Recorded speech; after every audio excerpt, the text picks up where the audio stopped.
Lyza Valenzo, thank you so much for joining me today. I really appreciate it. I'm really excited to talk to you. Thank you, Bob. I'm excited as well. This is going to be great. So we are here with Lyza Valenzo, VP of IT and Digital Transformation at ECORE. I'm just going to get right to the crux of why we're talking today. What drew you to technology? I have worked so much of my career in business, taking on many roles, whether that be customer service or procurement, transportation. And in every one of those roles, I leveraged technology, used technology to its fullest extent to do the job at hand easier, better, faster, more efficiently. So I've just been drawn to technology throughout my career. And when I was asked to join, it was an exciting proposition to switch sides of the table, so to speak. So I've always been attracted to it and used it. And it was just a good change in my direction of my career. So I've enjoyed it very much. Yeah. So I see, looking through your history, I see you had started out, you did some office manager work, then you worked for almost 21 years, over 2 decades at Armstrong. And it looked like you went from non-IT into IT. Is that true? Yes. Yes, I had several roles, maybe 8, I think if I were to recall correctly. And so many in the business, really learning different roles in the business, learning and even taking lateral positions to just gain more breadth. And it wasn't until 2011 that the CIO at Armstrong reached out to me and said, I think it'd be a good thing if you pivoted your career and moved over to IT and bring some of that business experience and business knowledge to IT. So that's what I did. I was Armstrong for 21 years, and the last 6 or 7, I was in IT in different non-technical roles. I'm not a native technologist, so more of a user and more of somebody that knows how to take advantage of it. Yeah, that's a really cool story. So the CIO actually specifically was like, I want Lyza on my team. How big was the company? Were there a lot of people there? Yes, I think at the time it was around, I want to say it was around 5,000 employees, knowledge work as well as factory. Yeah, so it's a sizable organization, publicly held company, multiple business units, etc. So IT was a corporate shared service. And so going into that role, it was an asset kind of role. So it was really not very technical. It was more around hardware deployment, cell phone kind of use. And it was just really deploying and getting the technology out there, managing refresh schedule, things like that. So I took that role because it was clearly non-technical, but I had been a leader for a long time in the business, so managed multiple departments and anywhere from managing 4 or 5 people to 25 people in customer service. So I think the reason why I was really pulled into IT was not just because of my use of technology, but the fact that I was more of a people leader and could motivate a team and build a team and drive a team to achieve. Yeah, it's interesting that is the role, right? At the executive level of IT, it's more about the business and people. It's interesting as I interview people on this podcast, some of them are like real techie guys or people that needed to break out of their mold, and others just naturally fit that and happen to fall into technology. It's 2 common threads I find really interesting. Maybe we can back up a little bit. What was the moment where you realized that leadership was going to be a right fit for you? Not IT, but just leadership in general. Birth? No. I was, even as a young person, I knew I wanted to lead a team. I knew I wanted to make decisions. I knew I wanted to drive. My personality, my nature of my personality is very much driving for achievement, high D on the DISC profile, if you're familiar with that. So I always knew that I was going to do that. I come from a long line of family members that are similar, bred in me that way. But it wasn't until I became a manager in customer service that I really understood what the difference was between managing and leading. And having the amount of people that I had, and having had been a customer service rep myself, knowing what the role was, and then helping people manage through it, it really was a real challenge leading people and really transitioning from being a manager, somebody that did one-on-ones and sort of performance reviews and things like that, to being a leader, somebody that is providing good feedback and timely feedback and genuine and authentic conversations. I didn't really get introduced to that until I managed customer service. And then once I got into IT, I went through a leadership training program that was about 10 months long. And I'm sure we'll talk about this later, but that is when it came full circle for me, when I realized that my career, my professional career, was really about leading people, no matter in what function. It didn't matter whether it was IT or procurement or anything. It didn't matter. It was really about giving back and being an authentic person, being myself, and then also giving to people that were in my care and having the honor of leading them. Yeah, interesting. We can definitely talk about it later, but I'd love to hear about this 10-month leadership program now. What is that? That sounds intense. It was very intense. So it's Society for Information Management, or SIM. They have a Rising Leadership Forum, or RLF, and it is designed, and you're hand selected by your CIO, et cetera. It's pretty expensive, so it's a sizable investment as well for the organization to send you to, and not just from the financial perspective, but also from a time commitment perspective. So I want to say I did it in 2013, and there were, I think, 5 or 6 sessions, and they were 2 days and 2 nights. I think so. It was overnight. There's about 20 to 25 people. I was in the Mid-Atlantic session, so close to home, about an hour and a half, 2 hours away. And we had to read, I think it was 36 books, and facilitated by some excellent facilitators. And we had to guide the conversations around the books. It was sort of Vegas rules, right? So it was a consort of sorts, where the people that you were with every time.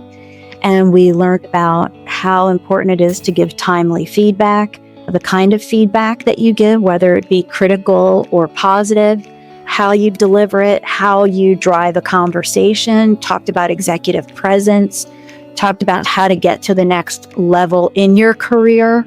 So it was very intense. And the people that I was with, I still talk to, I'm still close with today. So I was fortunate enough that once I graduated from the program and I led an IT team here at ECORE, I've been able to send 3 people. So 1 graduated a couple years ago, and I have 2 in the session now. So I'm excited to go talk to them in 2 weeks. I think I'm going to go speak to them as a group, as a class. And it was incredible. The reading of the books, the movies that we would watch, the homework, the camaraderie with the team. It really transformed not just me personally or professionally, but personally. I've said it to everybody that's gone through it or it's considering going through it. It will change your life. It changed my life. Wow, that's really cool. What is it called again? It's a separate org? Yeah, so it's Society for Information Management, or SIM, and then the group is Rising Leadership Forum, or RLF. Okay. Cool. Good for you for finding people to push to them and follow in your footsteps. I think that's a key indicator of a great leader, right? Is finding other people and helping them to grow. You've said a lot of things that, I don't want to call them buzzwords, but you just said a lot of things that are like I constantly reading in books. And so I guess the question that comes to mind is, how much of developing into the person and leader and technologist you are today was personal, or how much would you consider it business? two things. I would have to say both. Part of it is my own ambition and my own drive, wanting to be a leader, wanting to be embracing the opportunity of being in technology. But the other professionally is I was always attracted to doing things that maybe other people shied away from or was too risky. They're too unknown. Maybe I put it that way, too unknown. That has never bothered me. If anything, it's attracted me more to the roles that I've had. And I've also know that taking lateral positions in my career, I knew would be a benefit. Gaining that breadth would be a benefit to me no matter where I landed. I would say it's a real mixture of the two.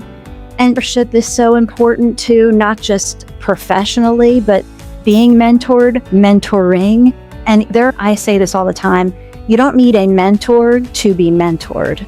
You need to see mentorship moments throughout your life, and you can notice them as being, wow, I want to emulate that, or wow, I am not going to do that. Those are mentorship moments as well. I would say that my career and my path has been very much part of my own motivation. I'm an introverted person, meaning I gain my energy from within and I'm self-motivated. But professionally, I've been surrounded by people that have mentored me, whether they knew it or not, and been given opportunities that I've capitalized on or took advantage of and used them. The CIO that you mentioned bringing you into IT, would you consider that person a mentor? Probably my first and longest, yes. Tremendous human being. I have so many things that I've learned from him over that period of time that he mentored me. He mentored me even before I went to IT. It was a few years after that. He's retired since and whatnot, but I still credit him with the trajectory of my career. He's the one that sent me to RLF.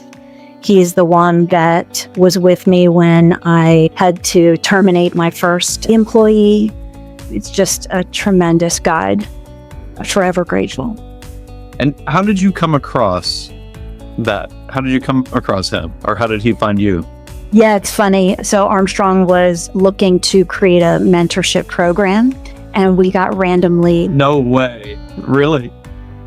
Wow, what a successful program. Yeah, and I think it only ran 1 year. I don't know why it didn't run longer, but I was at the right place at the right time. So sometimes it's ambition, sometimes it's who you're around, and sometimes it's luck. Just timing is everything. Wow, that's an amazing story. Awesome. He's a great guy, Tony. Great guy. Allow me to take us in another direction if we could. Maybe some examples for people who, that it's not just one step after another moving upwards, right? It can be messy, it can be hard. Was there a stretch or any parts of your career where in real time it felt messy or uncertain and it later turned out to be formative, or it was just like part of the path to where you are today? Sure. So when I left Armstrong, it was very safe, large organization, not just from an employee standpoint, but also even the IT department was very large. And I had a few technical teams reporting into me. Over time, you learn how to trust and empower your people. So I gained more responsibilities. And it wasn't until 2017, 2018, when I thought I could run my own IT organization. I felt like I had the experience to take it to the next level where I was not just part of an IT team, but I could actually lead one. And so in 2018, I left Armstrong and decided to take the job here at ECORE. And that was, like I said, 8.5 years ago. And I didn't know what I would be getting into at all. The team was very small. I want to say there was 5 or 6 of us in total. And not knowing anyone, not knowing what the environment was like, nothing. So that was incredibly challenging to have the courage to make the leap, number one, but then also settle in a 1.5 year time and say, okay, what are we doing? What's the strategy going to be? What does the team need to look like? And that's when I started to form, taking the advice from others, strategy, structure, people, process, and putting all of that together.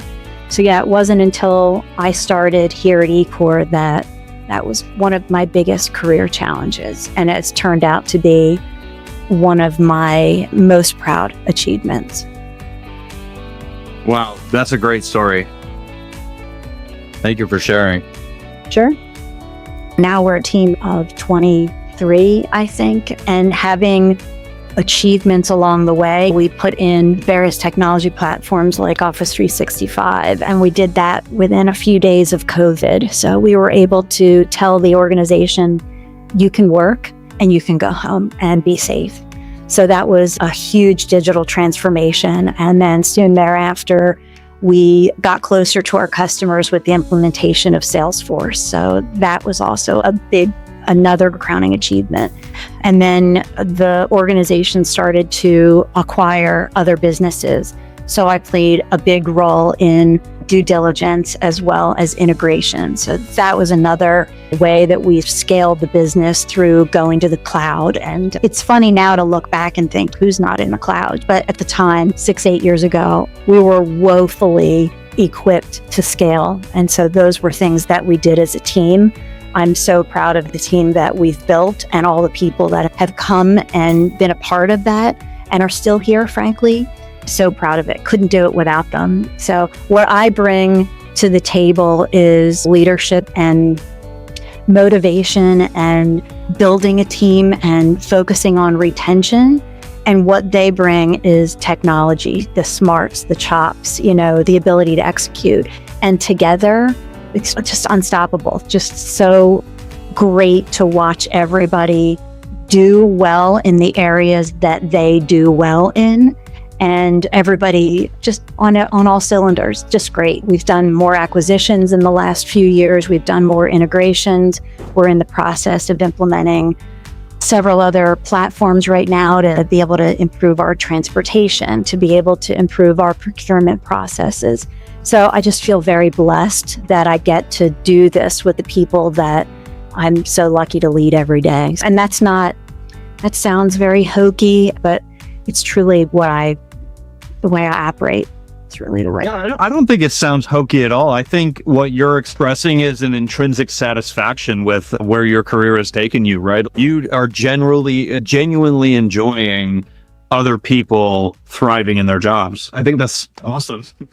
Love it. It's so fun to watch them make mistakes too. You've got to know when the right times are for them to make it. And I try not to tell people what to do. I try to guide and say, so what would happen if we did this? And devil's advocate, and let's walk that through. And how do you think that will go? So I try to have those conversations and let them come to the way that needs to be. I would say one thing that is challenging is it's challenging to lead people that are not the same as you, the same sort of profile as you, high D and just decision makers. That is really hard to do even now. So I'm still learning. I'm still a student that way. So that's a challenge. But yeah, it's a typical leadership challenge, isn't it? Why can't everybody just be me? Can I just manage 10 knees? Yeah, much easier, but it's not. And I think they bring so many good qualities that I might not be strong in. And that's when I see amazing things happen. So I love it. Love it. Yeah, I think that's the reality of anybody managing 10 of themselves is they would drive themselves crazy. That's right. You really need the skill sets of everybody else around you. Yeah, absolutely. But you were starting to mention some of the tech projects that you've done in the past. I definitely want to get into some of that and how you're viewing technology today. Before we go there, I want to ask you a couple more questions just on the career side of things. So, one recurring segment that I have is called Worst Advice Ever. And so I'm curious, what is the worst advice that you've ever gotten as you were growing in your career?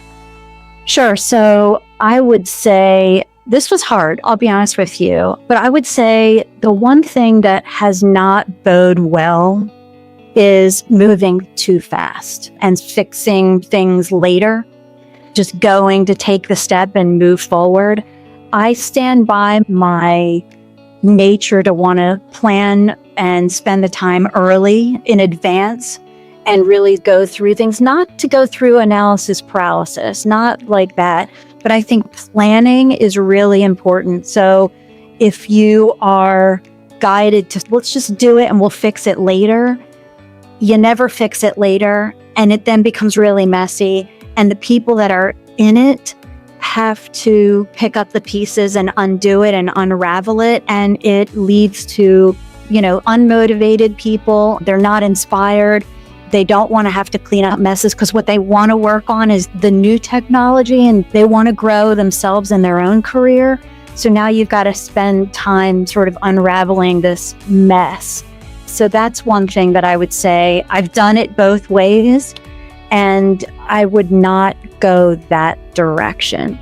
It depends on the initiative. Sometimes it's okay to do things like that in small batches, but not for the big things. I would not do that. I think it's really important as leaders to be strategic and think for the best future of the organization, not just from a technology standpoint or from what the business needs, but also from a people perspective. If you want to retain them to do the good work that they're going to do, don't give them a pile of crap to deal with. I would not recommend that.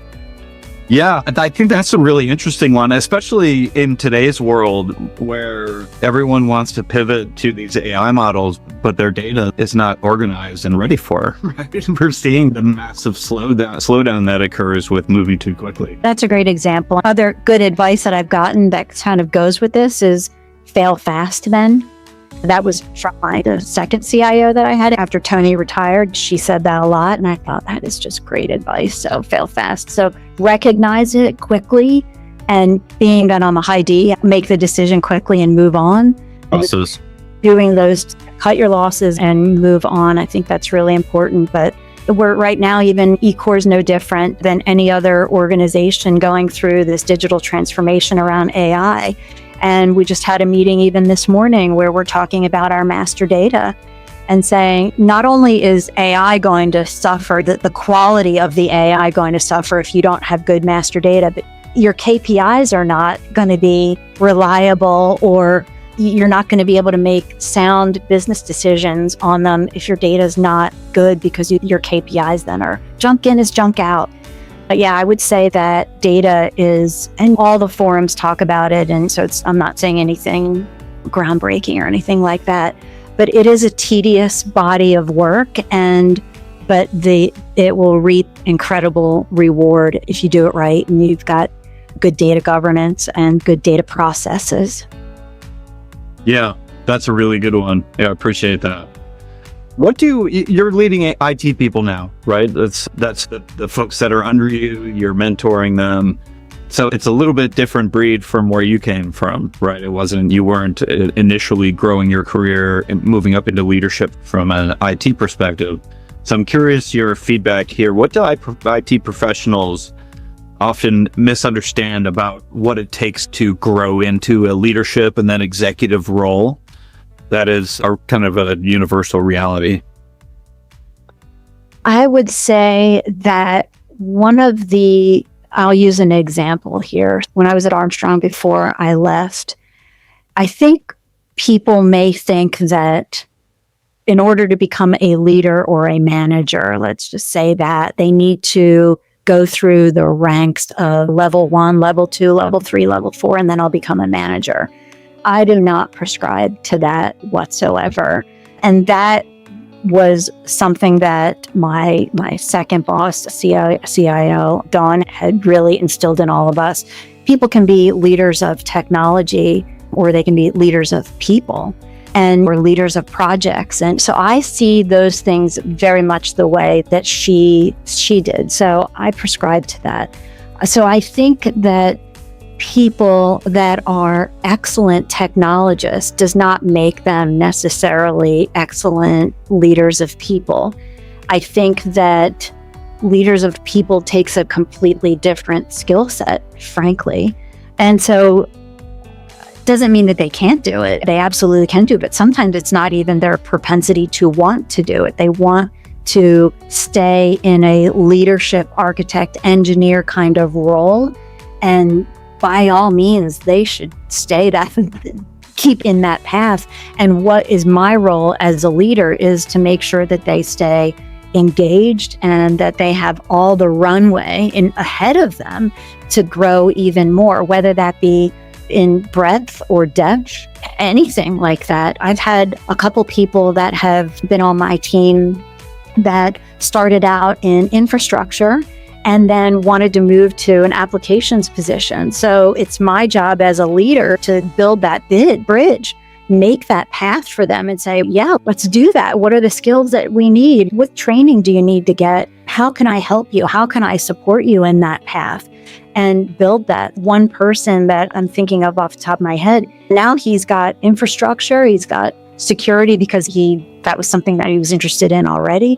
And now he's in a CRM, a go-to-market kind of role. Makes him that much more valuable, not just from a technology perspective, but from a thought leadership perspective, but also to the business. They can handle conversations in the business with all of that knowledge that they brought from before. And it's the people leader that is responsible for making sure that person grows and develops and blossoms outwardly, not just a long way. Yeah, that's great feedback. Okay, I'd love to pivot into some conversation about technology projects that you've worked, how you view technology, etc. I have a bunch of questions that I really want to ask you. But before I ask those questions, the first bullet on your experience as VP of Digital Transformation is Enterprise AI Strategy. So I want to hear about what that means to you, how you're viewing it. I think this is the hot topic, right? Everyone's kind of looking at it a little bit differently. And yes, I'm infinitely curious about how you are thinking about AI and its application to the business. Sure. When I think a lot of us are looking at one another, looking at our peers across the table and saying, what are you doing? What are you doing? So I'm going to try. This is what I'm going to try. So I think a lot of people are coming to a strategy that is trial and error too. So I would say that the ECORE strategy and what I think is agnostic of any company, right? You've got to get AI out there to your organization. They've got to it's like a three-legged stool, and then there's a stool part. So I'll talk about it in that term. The first leg is just getting AI out to everybody. You've got to get Copilot out there or ChatGPT or whatever. You've got to get some sort of enterprise tool out there so that people can start to use it and become versed. They build up their skills around prompts and how to get more efficient in their day. I just think that's really important. We're doing it as consumers. People need to do it as employees, as workers, if it helps them do their job more quickly, more efficiently, etc. The second leg of that stool is to cultivate a group of users that I think are very savvy. Whether they are really savvy in technology or your early adopter kind of people, or they're in a role where you know that leveraging AI will blow their heads off and be like, oh my God, I could do this job. This now cuts out 3 hours of my week. And trying to find that group of people. And it's a small percentage of people in the organization. You cultivate that group and they have close access to IT and maybe elevated licenses. And you're sharing knowledge and what's worked for you, what's worked for others, creating agents, co-work, all throwing tools at them. Try it. Don't wait for permission. Go try it. So that to me is really important because those, in my opinion, that group of people become your next leaders, not just leaders of people maybe, but leaders of technology. Now you're starting to really demonstrate how technology, if enabled in the business, becomes a differentiator, becomes an enabler of the business, not just a support stack, not just a keep the lights on utility, but an organization that's really, truly driving the business. So that's the second leg. The third leg is looking at some use cases in the business that are painful or problematic. And every organization is going to have a different appetite for those use cases. And even though my risk reward appetite is high, I believe that you should pick some use cases that could be slam dunks, that are easy to do, so that you gain some experience, you gain some credibility, you get some chops going through, and you're like, okay, that didn't work last time. How do we need to bring in project management to help this better? Experimentation. You've got to be able to be allowed to make mistakes. So I think those use cases and cultivating a nice list is really helpful. Working with vendors like Microsoft and CDW and other companies like that are maybe willing to offer you some people, money, credits, et cetera, to help you gain some traction on some of those things. I think those are the ways that I'm thinking about IT. The other piece, which is the stool part, the actual sitting part, is the digital competency. I think that is so important in an organization, and working with your HR business partners, working with executive leadership in your hiring practices, in your performance reviews, and saying, how digitally curious is this person? How willing are they of using technology? Are they tech averse? So really trying to cultivate a language, a common curiosity, a common competency across the organization will weave AI and just digital transformation in general into the fabric of the organization. And that's how I think about it. I hear a lot about the three legs. I don't hear a whole lot about the fabric part and that stool. And so that is something that when I think about AI and I think about digital transformation, I think about just anything new, innovation from a technology perspective, you've got to have that competency, that curiosity in the fabric of the org. Yeah, that makes a lot of sense. With AI in particular, one of the really interesting things about it is it can teach you how to use it. It can become the training resource too, which is super interesting. Are you concerned at all about governance? You're talking about the need to throw the tools at people. So I'm assuming that they're tools that are organizationally procured in the first place. But a lot of people have been speaking about the governance issues as all of these new tools are spinning up. There's hundreds of them. So how do you govern that?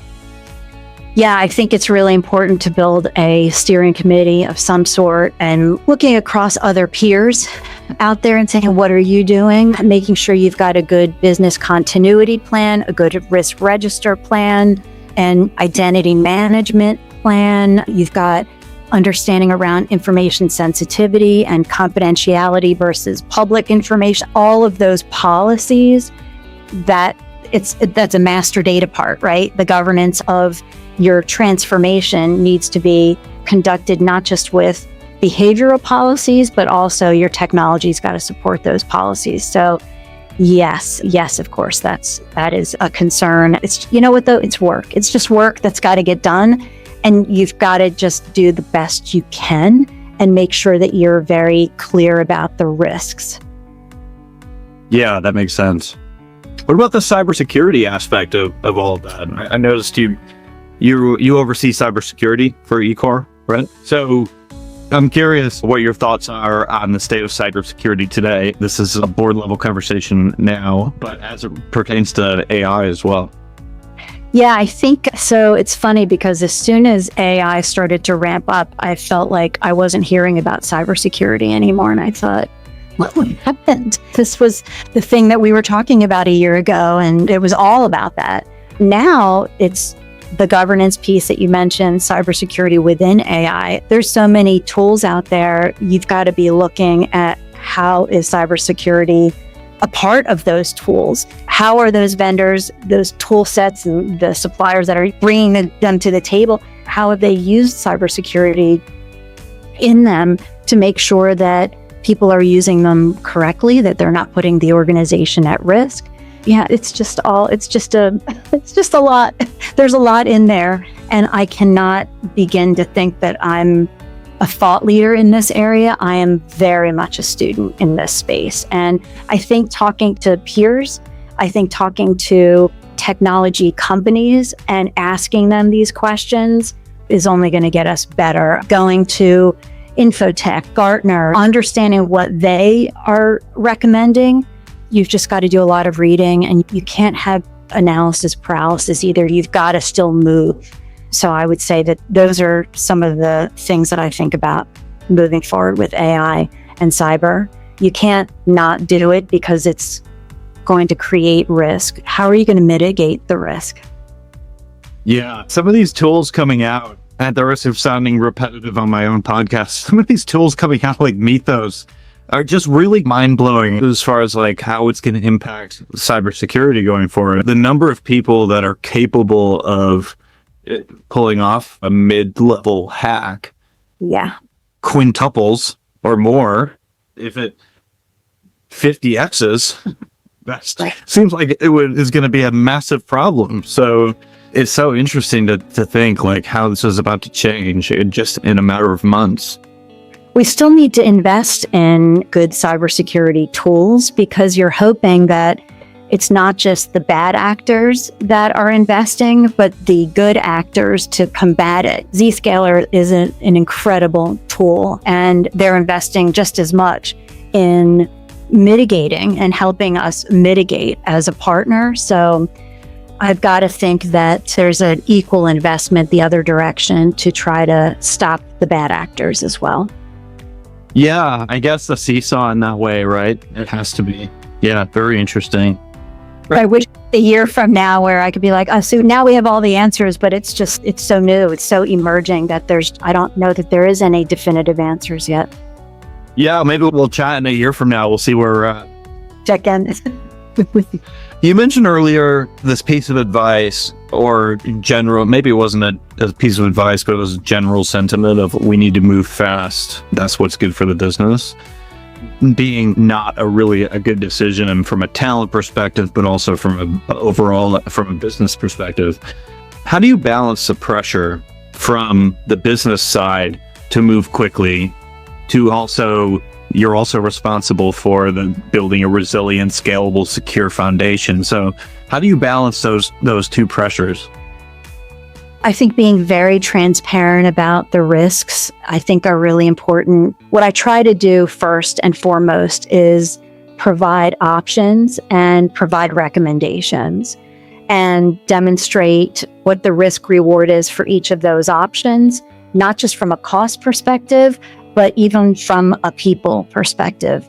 So that's what I try to do. I also think it's important to socialize some of those thoughts with other people in the executive leadership team and really try to understand the motivation for moving quickly and really trying to come to the table with, here's how we can move quickly with a risk-reward appetite that might be palatable. Here's where I would recommend that we not.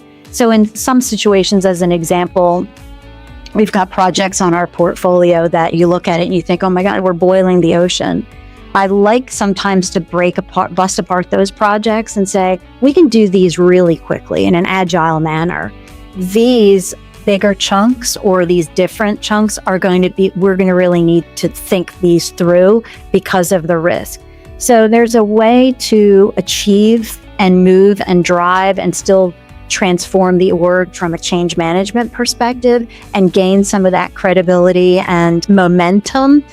But I really try to make sure that I'm as transparent as possible, and knowing what I know from my experience and bringing that forward. I also think it's really important to make sure that the leaders, my peers, the leaders above me it's a top-down approach. It's a top-down, we're in it together kind of thing. So nobody's left out on an island. I think it can't ever be about the people. It's got to be about the process, right? You don't want to blame anyone. That's not how a good team operates. You want to do it together, arm in arm, and move forward. That's what I would say. So it sounded like the crux of your answer is communication. A business leader saying, no, we need this done in 30 days. And you're saying it could be done in 30 days, but here's the problems that you'll have afterwards. Does it work those problems? Yeah, and accepting and nodding, then we're in it together, right? So we're not going to be passing blame to the project manager when they get past an impossible project, right? Yeah. Yeah, I love it. Communication is so important. So important. Well, Lyza, I really appreciate you showing up to share some of your wisdom and the golden nuggets that live in your brain. If I could ask one more question before we part today, and that is, what kind of universal piece of advice would you give somebody that's trying to grow in let's say their early 20s, trying to grow in their career, have no idea where to start? What piece of advice would you give that stranger you're passing on the road that happens to ask the right question? So I would say the two things that I've done in my career that I've encouraged other people to do is volunteer for the thing that other people seem to be avoiding because maybe it's too big or too gnarly or too hard. I would say go for it, because that's where it can't get any worse, right? It's not going to get any worse. But if you're focused on it and you volunteer to do something like that, not just the act of volunteering looks good for you, but can you imagine what kind of achievement you yourself will feel personally once you've conquered it, but also what other people will perceive of you. So I would say that's one piece of advice. Go after the thing that other people seem to be avoiding. The second is don't be afraid to grow by taking a lateral position. Growing in breadth, it's gotten me to this role. It's gotten me to the IT leadership role because I came from the business, multiple different business functions. When I'm in IT and I'm speaking to people in those functions, I know what I'm talking about. So it just breaks down the barrier of that person having to explain to me what procurement is versus what supply chain is versus transportation versus logistics versus production planning. I know what all of that is. So we can get the formalities out of the way and get right to work. If you stay in technology and you grow more vertically, I would say that sometimes those business conversations are harder to have. So I would say that taking lateral positions or business positions is not a step back. No way. You will reap the benefit of that if you intend to be a leader of any sort, whether it's in technology or not. If you spend time in technology and you want to be a leader in the business, that's a great move too. If you want to be in technology and you want to take a position in the business, that's a great thing for your technology career as well. I think those two pieces of advice are things that I've observed in my career that have paid off for me. 1,000%. Yeah, those were really good. Thank you. Lyza, it was great spending some time with you. Thank you so much for showing up today. Thank you. I enjoyed it very much. I appreciate the time and the questions. Very thoughtful. Anytime, maybe again in the future.